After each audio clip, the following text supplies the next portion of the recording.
I would say for the metal and the rods, one, always listen to your intuition, always listen to Reiki.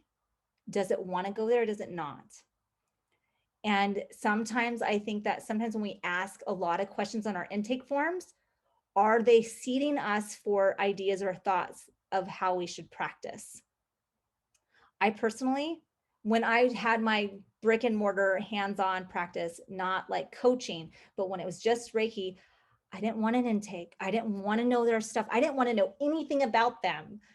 I just wanted to kind of go like this, like, please just get on the table because I could energetically read so much into them between them coming in the door, saying hello and getting on the table, that I felt like I already knew so much about them. And I didn't want my ego getting in the way, meaning I didn't want to think, oh, well, because she's dressed like this, she must have these type of issues.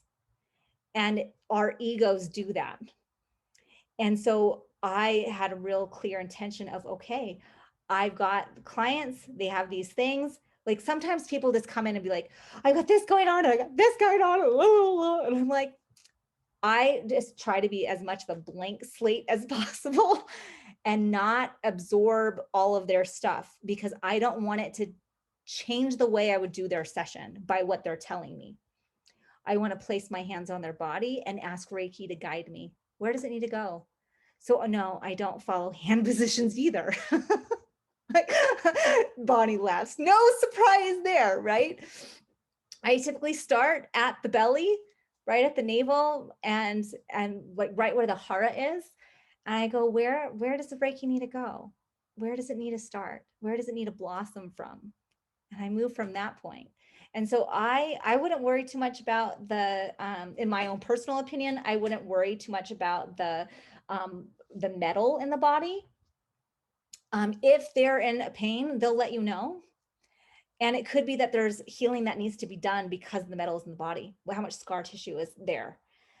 And just feel into it. Your hands won't direct you to somewhere that you shouldn't be. And that's where pacemakers come in. I haven't worked, to my knowledge, because I don't take intake forms. I don't know if I've worked on someone who's had a pacemaker or not.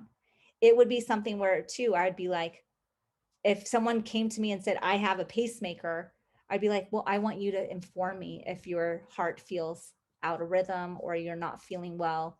And if this is a place that you want me to avoid, I'm going to take your directive. But I know that Reiki can do no harm, and we'll just move around it. We'll move with it. Where does it need to be? And so there, I know pacemakers are controversial. And once again, I didn't take intake forms for a reason. And so I don't know. I totally could have had people on pacemakers. It would not surprise me. And I've never had anyone have a heart attack on my table. I've never had anyone pass out. And so feel into it for you.